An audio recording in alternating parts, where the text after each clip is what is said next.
Bismillahirrahmanirrahim. Alhamdulillahi Rabbil Alamin. Allahumma salli ala Sayyidina Muhammad wa ala alihi wa sahbihi wa sallim. Adada rahmatik wa rida nafsik wa zinata arshik wa midada kalimatik wa kama tuhibbuhu wa tardalah ya Rabbal Alamin. Lalu kita ni mendengar as-salatu imaduddin. Faman aqamaha faqad aqamad-din. Wa man tarakaha faqad hadamad-din. Artinya sembahyang itu adalah tiang agama. Barang siapa yang mendirikannya, maka ia telah mendirikan agama. Dan barang siapa yang meninggalkannya, maka ia telah meruntuhkan agama. Sembahyang itu adalah menzahirkan seseorang hamba. Ia menyerahkan segala urusannya di dalam seharian itu ke hadrat Allah Subhanahu Wa Taala sebanyak 5 kali sehari. Syariat solat tidak akan pernah gugur ke atas seseorang itu sehingga hari kiamat. Sekiranya seseorang hamba itu tidak mampu untuk solat berdiri, maka wajib baginya untuk solat duduk. Kalau sekiranya tidak mampu untuk solat duduk, maka wajib baginya untuk solat berbaring. Kalau sekiranya tidak mampu juga melimpang untuk solat, maka wajib ke atasnya untuk solat dengan isyarat mata. Pun tidak juga yang mampu untuk solat dengan isyarat mata, maka ia wajib untuk solat di dalam hati. Syariat ini tidak akan luput, tidak akan hilang hatta di dalam peperangan sekalipun, sebab atutah adanya solatul khauf.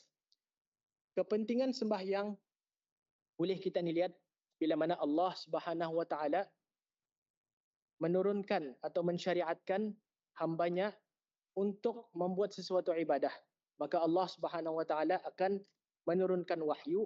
Ada wasitah di sini, yaitu melalui Sayyidina Jibril alaihi salam, yaitu ketua sekalian malaikat, lalu disampaikan kepada baginda Rasulullah sallallahu alaihi wasallam dan untuk disebarkan kepada umat baginda kecuali ibadah sembahyang.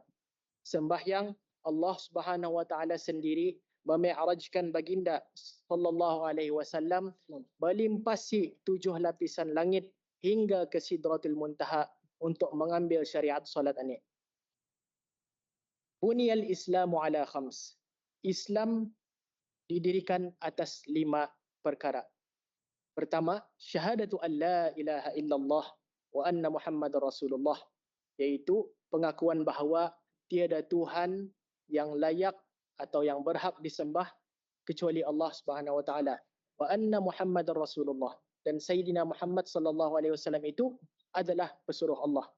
Yang kedua, solat itu sendiri, sembahyang itu sendiri. Yang ketiga, zakat. Yang keempat, puasa, dan yang kelima, haji bagi yang mampu. Kesemua rukun tadi kecuali solat adalah dituntut kita ni untuk melakukan sekurang-kurangnya sekali, kecuali di dalam solat. Apabila kita ni sembahyang, kesemua 4 rukun yang selebihnya itu diulang-ulang sebanyak 5 kali sehari. Contohnya, yang pertama, syahadat.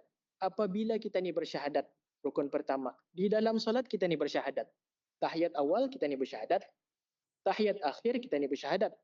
Artinya dalam sehari saja sudah kita ni mengulang kesaksian itu sebanyak 5 kali sehari. Zakat.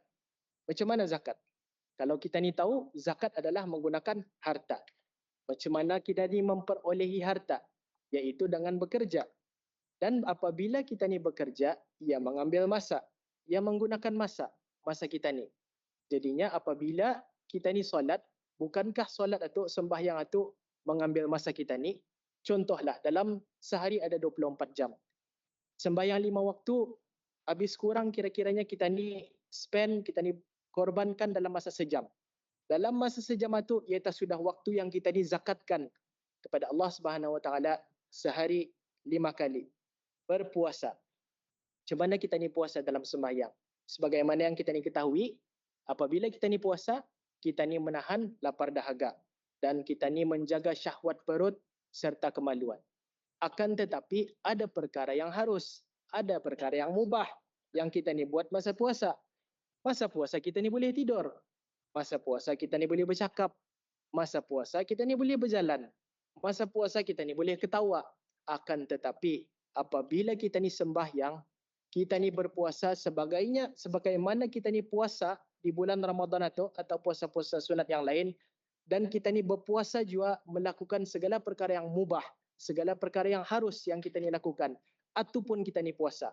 Bukankah atu adalah satu ganjaran yang besar di sisi Allah Subhanahu Wa Taala? Kita ni waktu kita ni sembahyang, kita ni berpuasa. Yang kelima, haji. Apabila orang mampu ingin menunaikan fardu haji, hendaklah ia harus menjejakkan kaki ke tanah haram. Dan apabila kita ni solat, apabila kita ni sembahyang, kita ni tidak perlu menjejakkan kaki ke tanah haram. Kita ni cuma perlu menghadap saja qiblah, istiqbalul qiblah, ittijahul qiblah. Kita ni menghadirkan rohani kita ni, jasmani kita ni menghadap Kaabah, Baitullahil Haram, tanah haram itu saja. Artinya di sana 5 kali sehari artinya di sana dinyatakan bahawa solat itu adalah tiang agama. Allah Subhanahu Wa Taala berfirman dalam surah Al-Ankabut ayat ke-45. Innas salata tanha 'anil fahsya'i wal munkar. Artinya sesungguhnya solat itu mencegah kita ni daripada perbuatan fahsya'i wal munkar. Kalau kita ni bayangkan, selama mana kita ni solat, selama mana kita ni sembahyang itu, kita ni meninggalkan perkara fahsya dan perkara mungkar. Jadinya otomatik semasa kita ni bersembahyang itu, kita ni di dalam kondisi taat, amar, ma'ruf. Sepanjang mana, sebatah mana, sebanyak mana rakaat kita ni solat, sembahyang itu, sebanyak atutah kita ni berada di dalam ketaatan. Kita ni renungkan juga ayat yang kita ni baca tadi dalam surah Dukhan ayat ke-29. Baru saja kita ni baca tadi. Fama bakat 'alaihimus samaa'u wal ard. Artinya di sini ayat ini menafikan bahawa langit dan bumi menangisi kaum Firaun. Langit sama bumi menangisi kaum Firaun. Maksudnya apa? Langit sama bumi, kalau diorang indah menangisi semua orang, setiap orang, tidak ada masalah. Tapi dalam ayat ini ada taksis, ada pengkhususan bahawasanya langit dan bumi indah menangisi kaum Firaun semasa diorang dihancurkan. Langit sama bumi menangis, macam mana boleh tu? Bukankah langit sama bumi ini juga termasuk daripada makhluk Allah Subhanahu Wa Taala yang sentiasa bertasbih kehadrat Allah Subhanahu Wa Taala? Kita ni renungkan dalam surah Al-Ahzab ayat ke-72. Inna 'aradna al-amanata 'ala as-samawati wal-ardi wal-jibal fa'abayna an yahmilnaha. Artinya sesungguhnya kami kemukakan amanah ke atas langit dan bumi dan gunung ganang. Akan tetapi semua tadi itu indah sanggup. Indah sanggup bukan kerana ingkarah, indah maksudnya diorang bukan dah mau, tapi maksudnya diorang itu risau indah dapat menyempurnakan segala tanggungjawab yang akan dibagi ke atas bis diorang. Diorang dah ada persediaan. Maksudnya apa? Kata diorangnya, indah payah ya Rabbnya, jangan jadikan kami sebagai makhluk yang terpilih untuk memikul tanggungjawab ini. Biar kaminya bertasbih sajanya. Bertasbih saja sepanjangnya. Ada termaktub dalam suratul Isra ayat ke-44. Yusabbihu lahu as-samawati as-sab'u wal-ardu wa man fihin. 7 lapisan langit dan bumi serta seisinya sentiasa bertasbih kehadrat Allah Subhanahu Wa Taala. Jadinya bila mana langit melihat seseorang itu bertasbih, seseorang itu bertasbih, macam orang bertasbih, adakah langit itu akan menyayanginya atau membencinya? Sudah pasti langit, bumi akan menyayangi orang itu.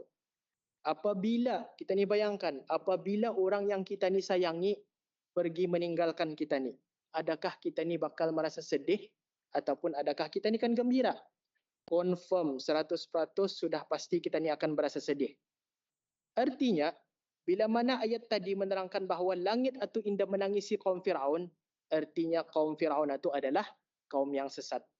Datang satu kelompok, segelintir, satu kumpulan yang ditangisi oleh langit dan bumi serta seisinya. Macam mana tu? Berkata Al-Imam Ali ridwanallahu alaihi wa karramallahu wajhah dalam masalah ini, Imam Ali beritahu, katanya, kalau sekiranya mati seseorang atau seseorang mukmin, ditangisi ke atasnya orang mukmin yang tadi itu, ditangisi ke atasnya dua tempat. Satu tempat di bumi dan satu tempat di langit. Maksudnya tempat di bumi itu di mana? Tempat kita ni sembahyang. Contohnya kita ni tadi solat di depan. Kalau suatu hari nanti kita ni pergi meninggalkan dunia ni, tempat yang kita ni solat tu bakal menangisi kita ni. Segala debunya, habuknya, malaikat yang menjaga tempat itu, diorang bakal menangisi. Kata diorangnya, si fulan ini pernah sembahyang di sini. Dan tempat kedua adalah langit. Di mana? Maksudnya di sini adalah mas'ad amal, tempat naik amal soleh orang itu. Apabila ia meninggal, indah lagi ada, terputus sudah amalannya. Ibaratnya macam tinggal bau wangi saja lagi, tapi amalnya tidak ada. Sekian, wallahu ta'ala a'la wa alam. Wassalamualaikum warahmatullahi wabarakatuh.